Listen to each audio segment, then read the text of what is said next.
Good evening, everyone. I am extremely honored to be closing out what has been an awesome conference, the first annual Solana Accelerate.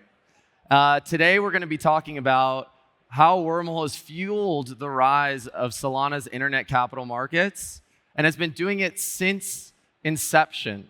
And for those of you who don't know me, my name is Robinson. I'm one of the co-founders of the Wormhole Foundation. So what is Wormhole? I think a lot of people that have been in the Solana community for a while are probably familiar, but a quick recap, Wormhole is an interoperability protocol. So Wormhole connects all blockchains to enable value to be transferred between them. So when you think about value within the crypto world or on-chain world today, that could mean things like USDC, USDS, USDT, Bitcoin, BIDL. We've been talking a lot about RWAs today. ACRED, we've heard from Christine Moy multiple times, tokenized private credit that also uses Wormhole. From the meme coins to the biggest and largest institutional assets, everything is using the Wormhole.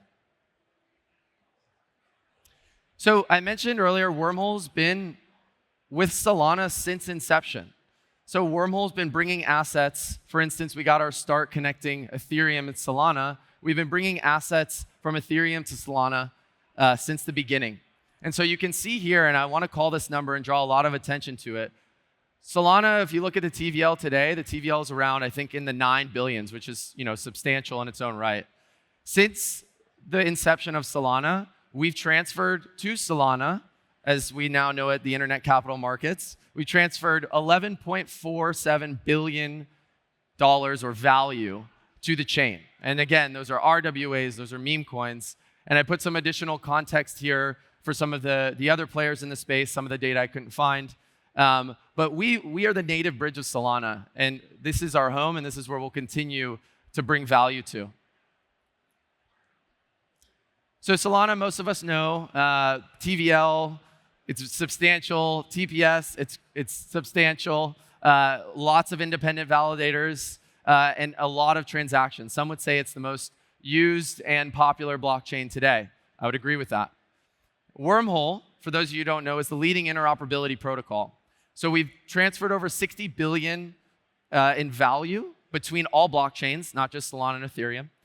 We've done over 1 billion messages. So what does this mean? Every asset transfer requires a message. You're required to share state between, let's say, Solana and Ethereum. So you can build bridges. Most of us know bridges because you probably sent money or some sort of asset between two different chains. But you can also build other protocols. If you've been in the Solana ecosystem for a while, you probably know about Pyth. Pyth is a very popular and well-used oracle. Pyth utilizes Wormhole to go to other chains. So you could do a lot with messaging, and Wormhole today has processed over 1 billion messages. We've helped issue over 4,000 assets cross-chain. So a lot of us are probably familiar with issuing an asset on one chain. I know we've got a lot of stable coins here, Paxos team here, different asset issuers. So you can sometimes think about what Wormhole can provide as issuing an asset multi-chain, and that's actually what we're going to be talking a lot about today. And then there's over 100 applications that use Wormhole in one way or another, whether it's messaging, whether our assets are on their money market, whether they're using us for intents or swaps to enable someone to do a prediction on a prediction market in USDC. There's tons and tons of different ways you're going to be using cross-chain under the hood. So what I want to talk about today is this one problem that has prevented internet capital markets from thriving, and that's the problem of liquidity fragmentation. So these screenshots I took up here are screenshots from not too long ago. If you look at your wallet, let's say, you would see, and you're on a single chain, you would see 5 different versions of a singular asset. And if you've been doing things on chain for a while, this probably doesn't look, this probably looks familiar to you. So you can have multiple different versions of USDC, multiple different versions of USDT, Bitcoin versions, ETH versions, and the list goes on. And if we think about shifting the financial system from off-chain to on-chain, how are we going to do that in a system where the dollars aren't even fungible or the stable coins aren't even fungible? And so what we've been doing, or what the problem we've been working on solving, is this problem of liquidity fragmentation. How do you make it so that, and I sometimes think about, just a side note, you opening your mobile banking app right now, and if you look at like USD, right, your bank account number, imagine if there's like 4 different versions almost like they're separate accounts and they're not fungible. That's kind of what the experience is like, especially for people coming into the ecosystem. And so why this is important, if you think again about building a financial system on chain, if I'm a developer, I'm building a DEX. What's important for a DEX? Depth of liquidity, right? You want to provide really good trades. You want to provide liquidation mechanisms for those building on top of you. What stablecoin or what Bitcoin or what Ethereum is a DEX going to build liquidity in if there's 4 or 5 different versions of the same thing on a chain? So in order to have like that financial oil that's going to help everything else thrive on the chain, we have to solve liquidity fragmentation. And we've solved it. So we solve liquidity fragmentation with what I call native token transfers. This is Wormhole NTT. And so there's a lot of words on the screen here, but I'll go over it and break it down. You've essentially got an open source framework. So it's completely open source. Well, everything Wormhole does is out in the open. That's a core ethos that we hold, and we think it's important to do that with everything we build. It's flexible and configurable, and we'll talk about that. And it's also composable. So when you think about going cross-chain or taking a token cross-chain, there's a number of ways you can do it. And I think what we've done today is we've offered you a burn and mint solution. So let's say you're just, for the first time, launching a token. You can set it up from day one, so it's multi-chain, right? It could exist across 5 different chains. You own the contracts so that there's only one version across those other chains. Someone else can't send that asset and create another version on that chain. And then let's say you've already launched a token. Maybe some of you are protocol builders here, or you've issued some sort of asset. There's also a hub and spoke model that's configurable for you to use as well. And so there's 3 core components I want to talk about that are a little bit different from what we've seen in the past. So I talked a little bit about integrator-owned deployment. So if you think back to that slide I showed you with all the different USDCs, a lot of that is caused because there's multiple different types of owners of an asset, right? Circle owns USDC, but 7 different bridges can issue their own type of USDC on a chain and try to get adoption for it. But let's say Circle owns the contract. As soon as they do that, that's the one that everyone's going to use. So what you're solving for here from the jump is that you as the asset issuer, instead of, let's say, the bridge owning the contract, you own the contracts. So you completely control them. You control upgrade authority. You control all the features we're about to talk about. It is the gold standard for issuing a token across all chains. And when we think about the various controls that you have, a lot of it has to do with security, right? So you can pause it, you can upgrade it, you can rate limit, right? You could say, let's say I only want 3 million of flow to go between 2 different chains every 24 hours, right? You want to throttle it.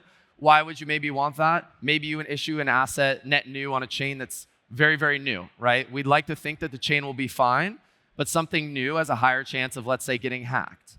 So you'll keep that rate limit low so you can avoid if, say, the worst case happens, your total potential damage is limited to whatever you set the rate limit to.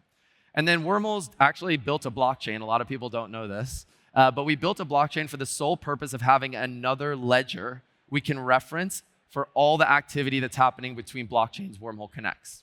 And so this is what we call global accounting.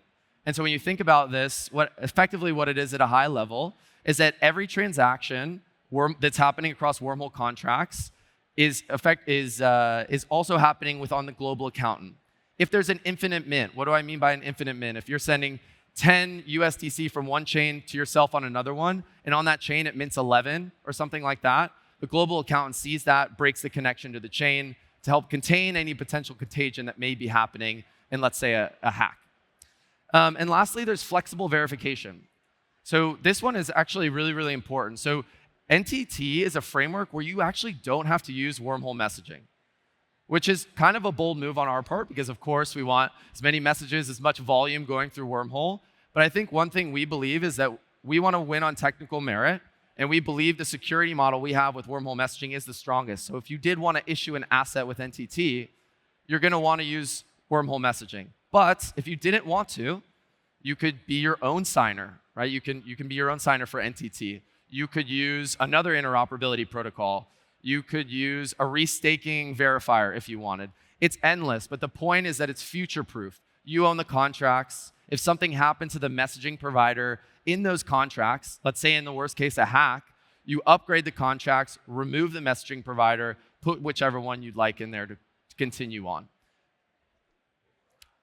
We just went over rate limiting, the global accountant. The other thing I want to say, and we touched on no lock-in, right? We want to give you the option to have who you want within the NTT contracts. But the last thing that I think is important, and what I think makes this the end game, is threshold attestations. What does that word mean?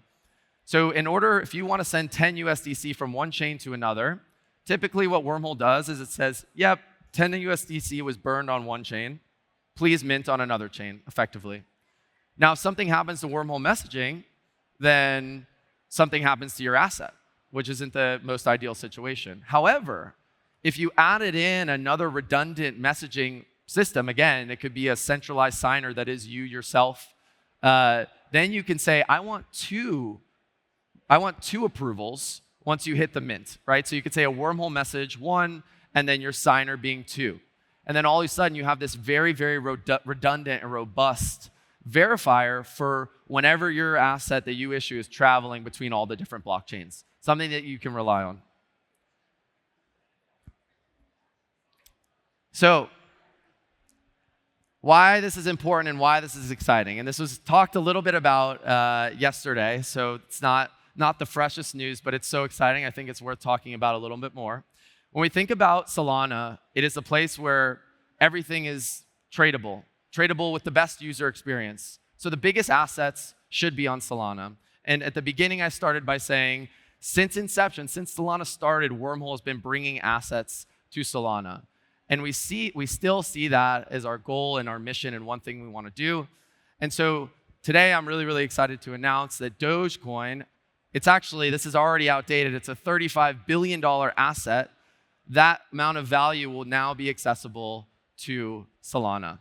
And we've done this, or also 8.3 million wallets. Of course, that's a lot more users that can now come to Solana. And we've done this in conjunction, well, before I get there, this is what it would look like or will look like very soon within the Portal front end. Portal is Wormhole's main application interface. It's how you can use a lot of the asset transfers that Wormhole powers. And we've done this in conjunction with Sai, not QED, with Sai. They've done an incredible job of making sure that Doge, the chain, is verifiable, so we can perform the mint of the asset Doge on Solana. We've also been working with a team called Interface that's been helping with some of this work. And of course, Solana and Wormhole to make Dogecoin officially enter the Wormhole. So issue your asset on Solana. If you already have issued an asset on Ethereum or Arbitrum or any other chain, you can have it exist there. You can have your cake and eat it too. You can have it exist there. You can have it on Solana. If you're issuing asset on Solana today, you might as well make it configurable if you do want to go to another chain someday. So from Dogecoin to BlackRock, Apollo Private Credit, Wormhole will be with Solana. Wormhole's been with Solana since the beginning and will be with Solana for as long to come. Thank you so much, everyone. Appreciate the time.